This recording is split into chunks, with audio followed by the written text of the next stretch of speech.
Thank you. Can you hear me? What's going on, Eric? Sorry for the cap. We're still in lockdown, so my hair is a mess, so I have to wear a cap. Sorry for that. No problem at all. Look awesome. How are you doing? Doing all right. Everything's going well. Okay. So, can you introduce yourself for these Taiwanese people, Taiwan coaches? Absolutely. Yeah, appreciate that. Yeah. So my name's Lee Taft. I've been involved with coaching for 32 years. Been a strength and conditioning coach and a sports coach. And I actually started my career as a physical education teacher and back in the 80s. And over the years, I've owned 5 training facilities where I've trained a lot of athletes.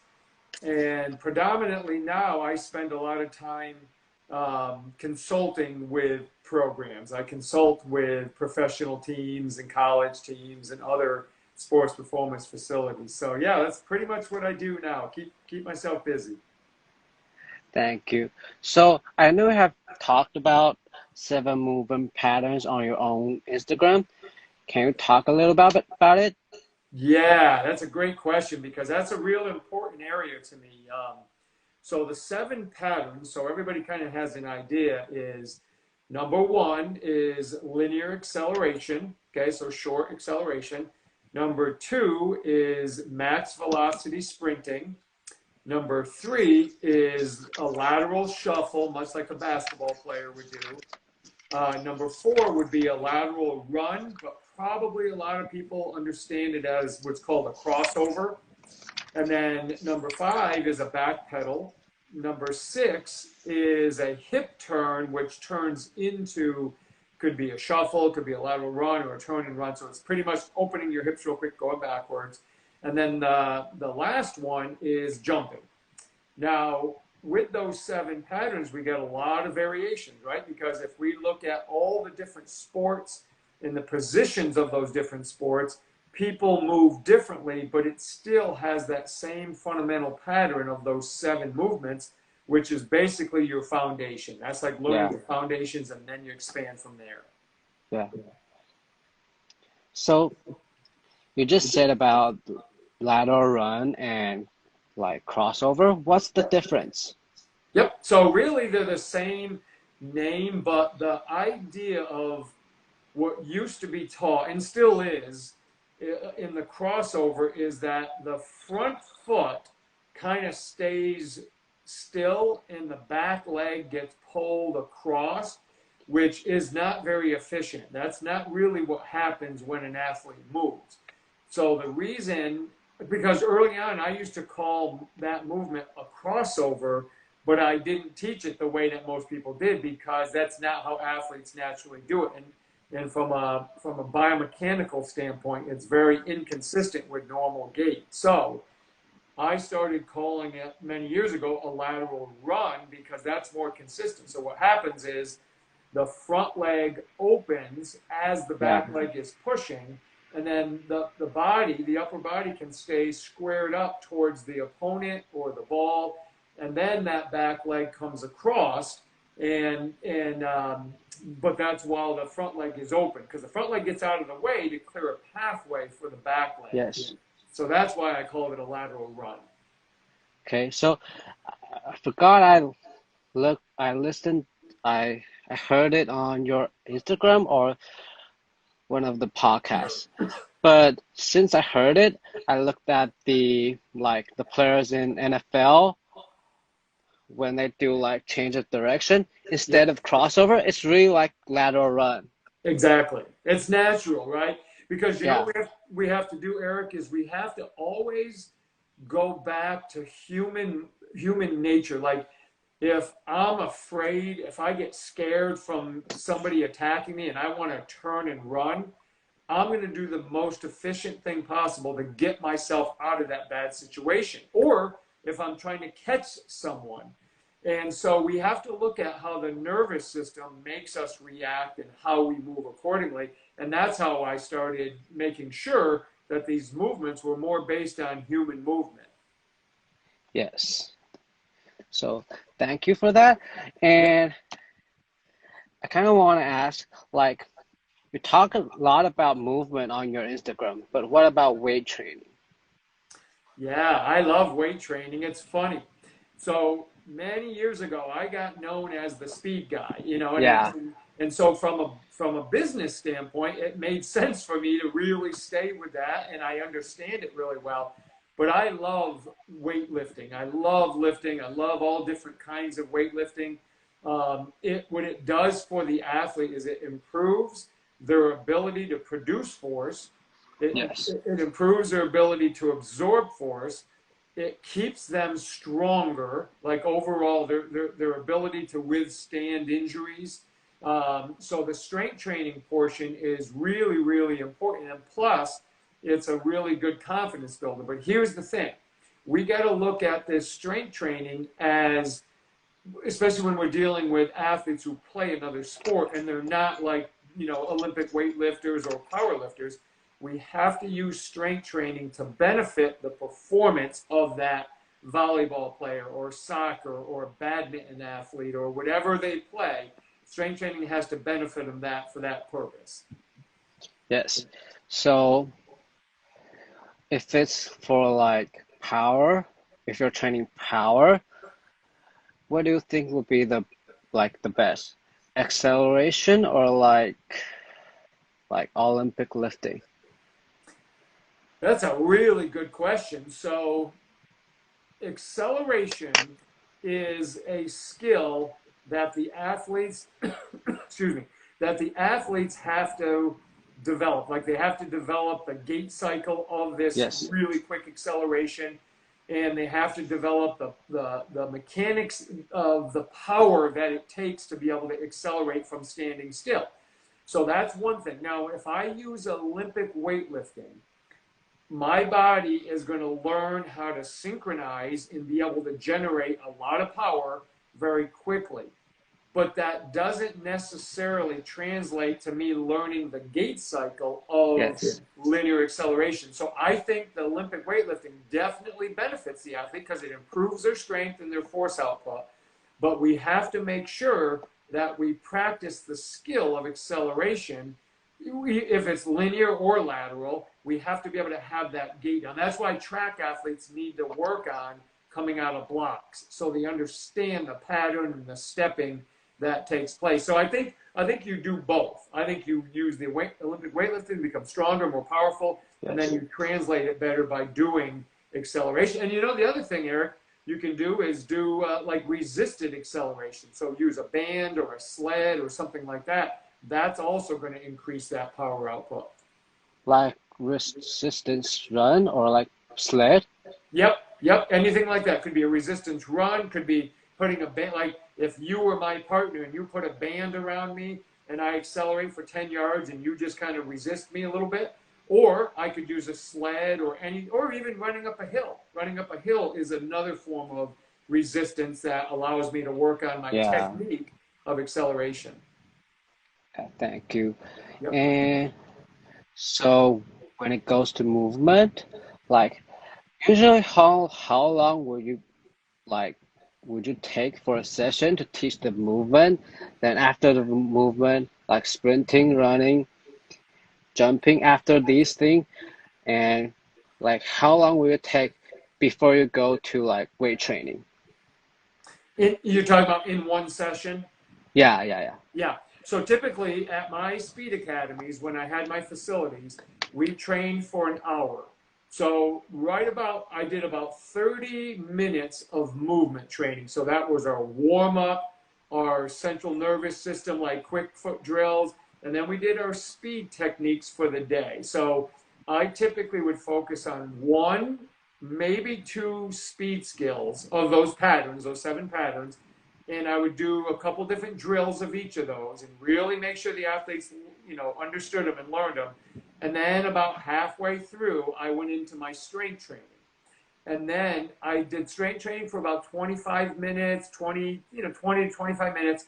And then the last part, if I was going to do some conditioning, metabolic type training, we would do that at the end. If not, we just finished off with strength training the rest of the way, because even with my strength training, I didn't do a lot of exercises, maybe 4 different exercises, but we really worked on them. We taught them how to do them and then gradually kept increasing the weight so they got stronger. But I didn't just do them for the sake of doing them. I always was trying to teach the skill.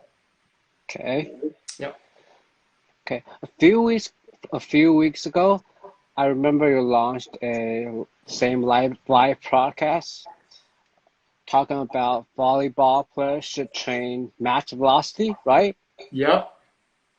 So instead of volleyball player, do you think like all field players should train max velocity?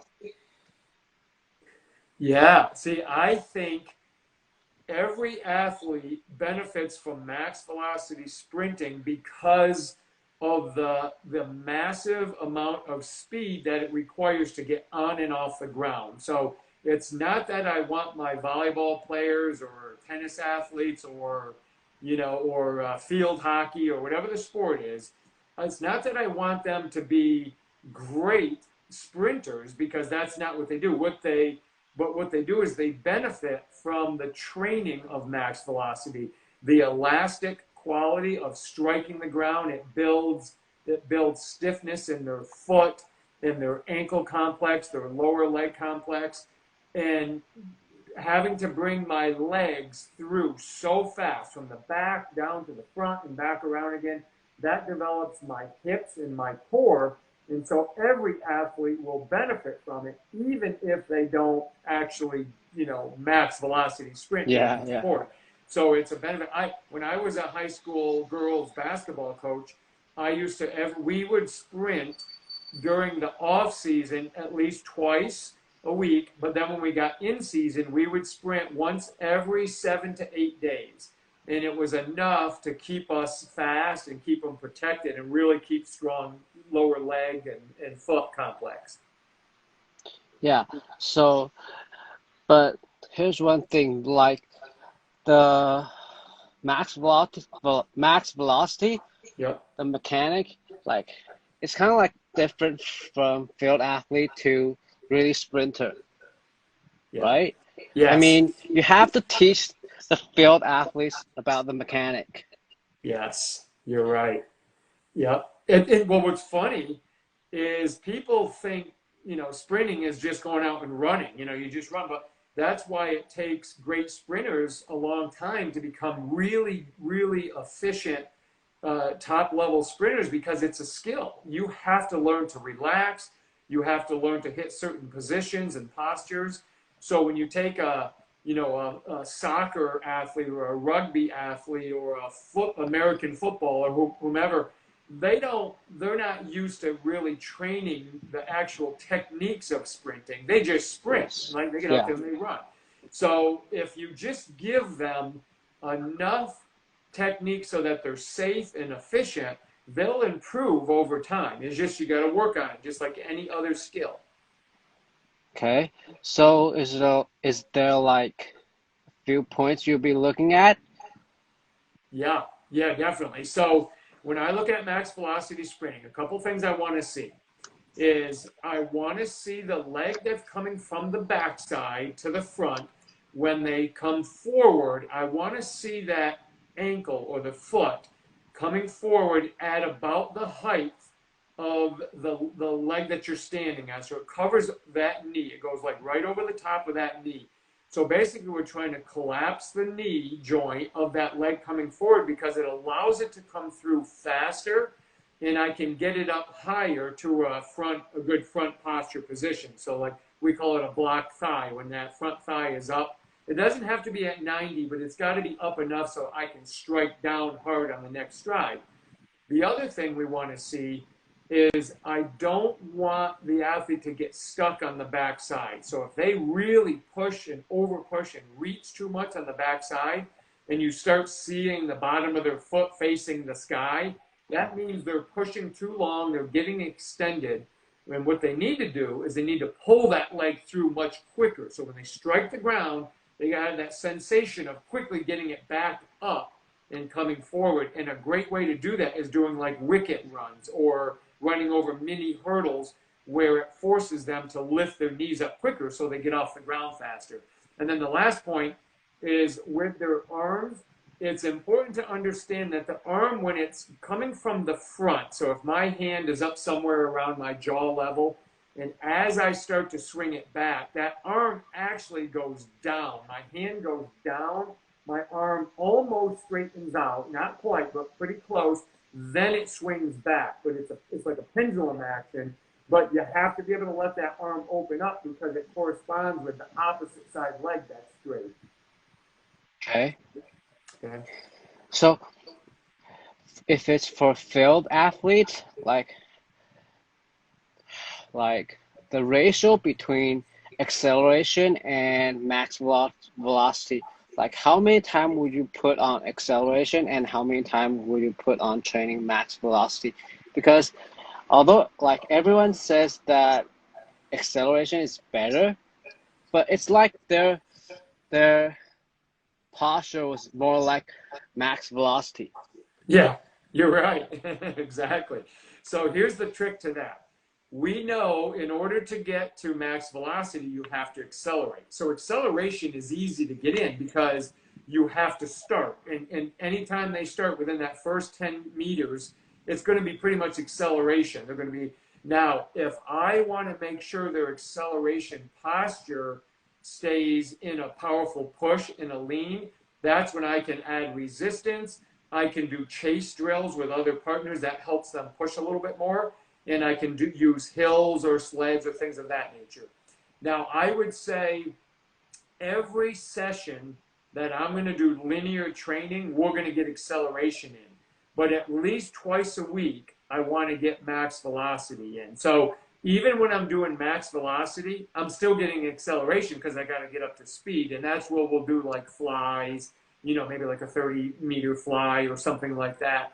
So pretty much 100% of the time, you're going to get acceleration training. But if you focus on just acceleration training, that's different.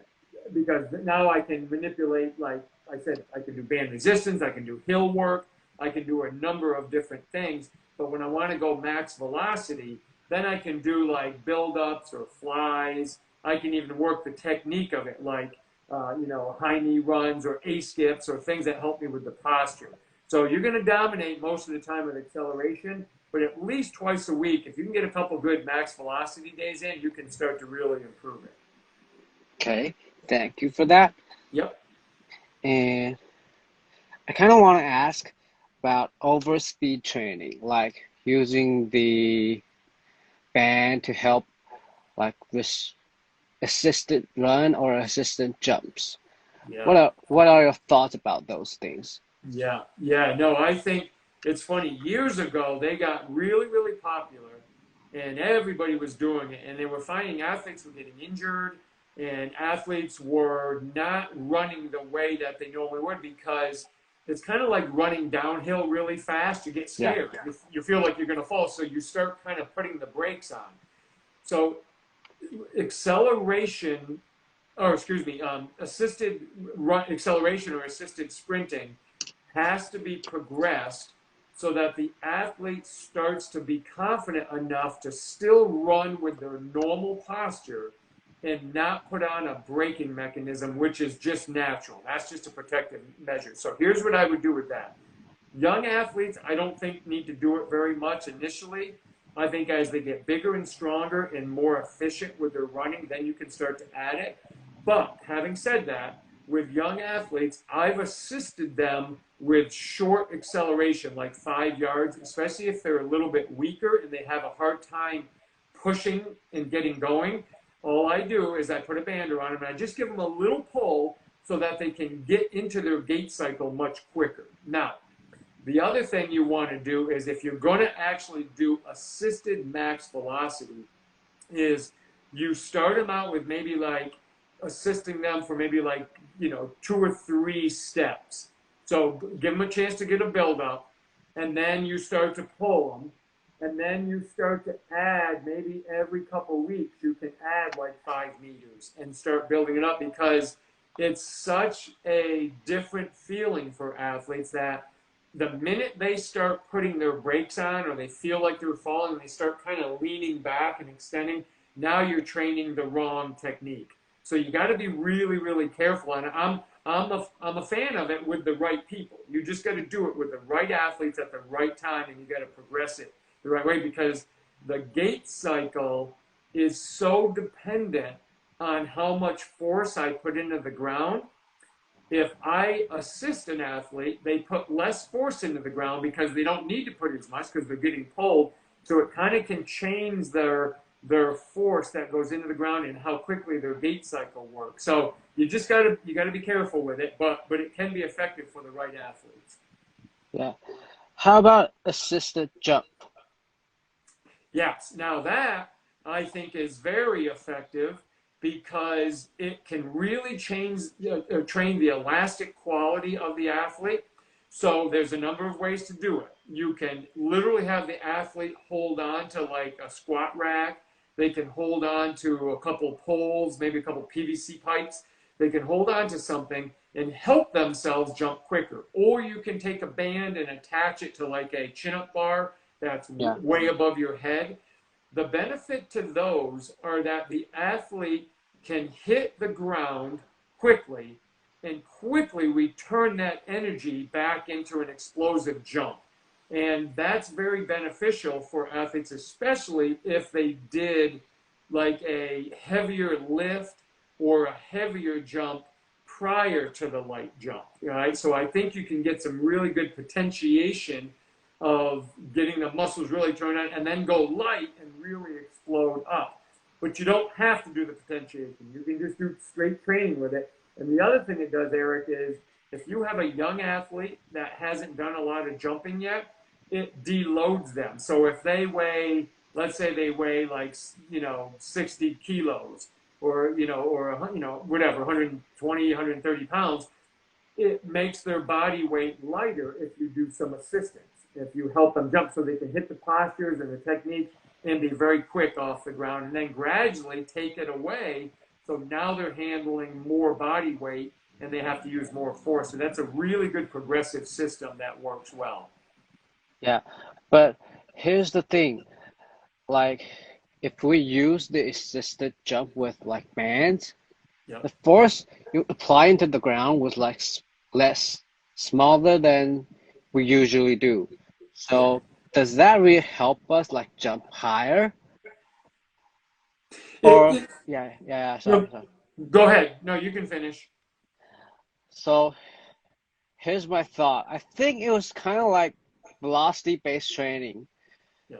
So with the band, it helps the muscle contract faster, or maybe it's like not even the muscle, maybe the tendon was like stretched faster. Yeah. But the force applied to the ground was like smaller than we usually do. So does that really help us jump higher? Right, that's a good question. So here's the premise behind it. If you trained that quality, that assisted jump by itself, I don't think it would. I don't think it's going to help the athlete become a better jumper, because they have to learn to apply force into the ground with their body weight. Yes. But what it does, if it's used with either overloading or body weight, then what it does is it allows the athlete to feel what it's like to get on and off the ground, or to load and unload very, very quickly. So it's giving the central nervous system a response that allows them to feel hitting those positions very, very fast. But if you train it by itself, I don't think it's gonna have a lot of benefit to them. So one of those strategies that I actually like to do, that I've had pretty good results with, is to start the athlete like heavier, and then gradually reduce it to the point to where you take a little bit of their body weight away. And then what it does is it really gets them quick. It teaches them to be quicker off the ground. But they've already learned how to produce force because you had enough weight at the beginning of the training. At the same session, or like not? Not necessarily the same session. You can do it if you're going to do like a French contrast or something like that. but I'm talking over a periodized period of time, maybe 8 Okay. weeks, 12 weeks. If you start them with a little bit of weight, and for some athletes, it might be their body weight, but if you have an experienced athlete, you could say, do like maybe put a vest on them or dumbbells or a hex bar, have them jump like that. And then each week you start reducing the weight. So they're still producing good amount of force, but they're starting to learn how to do it quicker. Because what happens is when you keep it heavy, they're spending a lot more time on the muscular power output, and we need them to be able to get to that quick tendon reflex, that reactive elastic energy. And so you can build towards that a little bit more as you reduce the body weight. Okay. So can we talk about some of your online training, your online education, like what you do on the, I know coach like speed. There's a speed online education, right? Yeah. Yes. So what are those like, what is in the education lab? Yeah, thank you. So, yeah, we have several coaching courses where coaches can learn how to train multi-directional speed, how to train performance, how to coach groups. It's not just about the speed training. Some of it's about how to program properly for groups, how to manage drill selection, how to build your drills based off the skill that you're trying to improve and selecting the right one. Like my Speed Insiders course, that's a 24 module course. So every week there's a new module, and some of them are about the techniques, right? How to run, how to jump, how to sprint, how to change directions, all those things. But there's also a lot of it about how to teach coaches how to coach, how to manage your sessions, how to deal with large numbers of athletes, so things like that. And then we also have things where we do mentorships, where we actually work with the coaches and help them build, especially camps and clinics. I have run over 350 camps and clinics myself, and so we have a business that we do every once in a while where we'll open it up for about 8 weeks, 12 weeks in that range, and we work with coaches on how to develop their camps and clinics. And so we teach them the skills, like how to run different drills and things like that, but we teach them how to market, how to write sales copy, how to do things like that, which is important for business. Do you enjoy that, or like just for business? Yeah, I do enjoy it because at my age now, I've been doing this for 32 years. I enjoy helping coaches reach their potential. Like I've worked with a lot of coaches that have struggled with getting their business to grow. So because we've owned several businesses and we had to learn how to, build our business. So what we are able to do now is use our experience and the systems that we use in the business models that we've used. And camps and clinics is a big part of that, because you can get in front of a lot of athletes doing a camp or a clinic, and then you draw them into your training facility, so you have more clients to work with. So yeah, I do. I really enjoy that part of it because it allows me to give back and help coaches build their business better. Okay, there's a question for you. Like, he's asking about when basketball players, like, they're going to like crossover, and after crossover they're going to go cut. So how do you exactly train those kind of things? Yeah, good question. So anytime you're going to do something that's specific like that, so that's a very specific move for a sport. So a crossover and then make a strong attack move or a cut move off that. What you do, if you actually coach the sport, then you put them in those positions. Make them do it. Make them do the crossover, and then make them cut and attack. If you don't coach the sport and you're doing it in your training facility, put them in a position where they use the footwork to be able to perform a crossover, and then be able to quickly change directions and go in various different directions. Could be straight ahead. And what you're going to notice is the feet, all these movements, especially the change of directions, are built around what I call repositioning. Repositioning means I move my foot off the ground and I put it in another area to help me push my body in that new direction. So a crossover dribble or crossover move to a quick cut, or even if I'm playing defense and I'm shuffling and then I stop and do a quick lateral run or crossover, put them in those positions so that they have to quickly reposition their feet to allow them to change directions. Okay, thank you for that. Yep. Since we talk about defense, and so what are the thoughts on putting a band on the waist and do like shuffle? So when we put outside, there's gonna be like resisted, and we go inside, there's gonna be assisted. What are the thoughts about this? Definitely. Yeah, I've done that. So when I coach basketball, we'll do that on days. So those are what I call a corrective. So the athlete shuffling just naturally without any resistance or assistance, that's the normal skill. So when you go ahead and you add something, so if I'm adding resistance or adding assistance, I'm trying to correct something. I'm trying to improve or change something.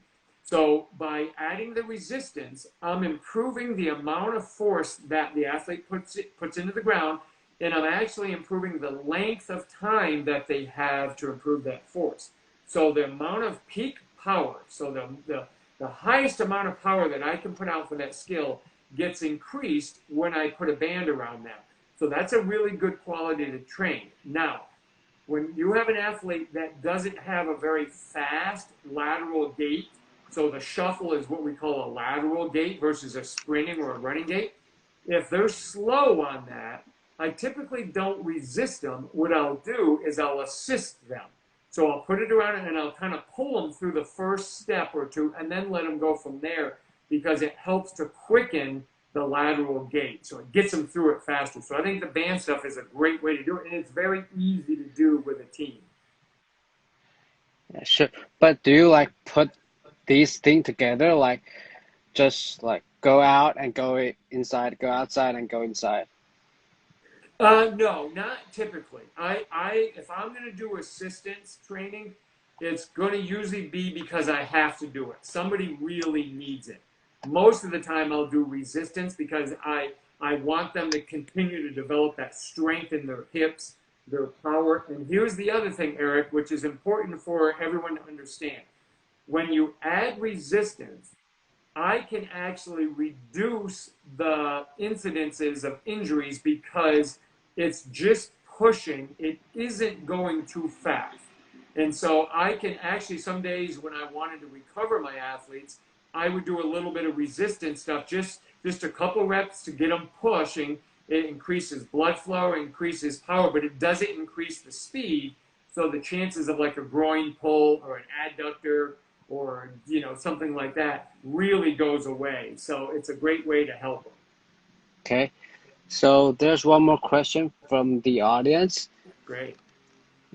What he asked is, during the acceleration training, if I give them signal to tell them which direction to accelerate, does that help train their response for force production? Yes, that's awesome. That's part of my reactive tier system. So if we were to do a tier one is the athlete knows where they're going to go. They just don't know when. Not till I say go or till I point. A tier two, which the person is asking about, they don't know which way they're going to accelerate until I give them the signal, or if they're chasing a partner, until their partner goes. That increases the reactivity. It helps to increase kind of like the prediction model. So they have to learn how to read their opponent and then be able to accelerate quickly. So that's very good to help defensively. And it also helps their perception. They start to perceive what can potentially happen during a play. And if they see the athlete or the opponent start to lean a little bit, that gives them the idea that that's probably the way they're going to go. And then they can react quicker. So yeah, I think that type of training is very important. Matter of fact, that's the foundation of how I start out training. I start with reactive, and then I go to my corrective stuff to fix what I don't think they're doing as efficiently. Good. Thank you for that. And the last thing, can you tell everyone about like, is there a future program for you, or you're launching any education course in the future? Yeah. Actually, I think a lot of them would enjoy. We have what's called the Speed Toolbox. It's a program. It's a community. It's a monthly program that we do, and every month, and we're getting ready to launch it in 2 weeks. And what we do is we teach on the various skills like the shuffle or acceleration or different programming design models, and we break it down. And each week there's new lessons that we break down, and it's a really nice, smooth way to learn and then try the stuff out. And then the next month we do a whole new one, and we just continue to do that. That's our newest thing coming up, and I think that your listeners and viewers would really enjoy that. Yeah. And then the other thing is, if anyone's into tennis, we have a certified tennis speed specialist course, which is really, really good. And that one helps the tennis coaches learn how to teach on-court tennis speed. So yeah, those are the ones that I think they would really enjoy. Okay, so if there's like anyone interested in you, or if they have questions for you, where can they like contact you or anything? Yeah. If they go to leetaft.com, they can find us there. Or if they go to social media, I'm on at Lee Taft. I'm on pretty much all the social medias of, like Instagram and Facebook and LinkedIn and Twitter. So yeah, I'm always there. They can message me anytime. I always get back to people. Thank you for your time, man. Thank you, Eric. This was awesome. I appreciate you reaching out. You do a great job. Thank you. Is there any chance like maybe we can do this another time? Oh, I'd love to. Absolutely. Thank you. Just let me know. Love it. See you. Thanks, Eric. Take care now. Bye, everyone. Take care. Bye. Yep. Bye-bye. Okay, so this is for today. 然后晚一点的话会有 Dr. Emily Splickle 1点的时候。好，拜拜。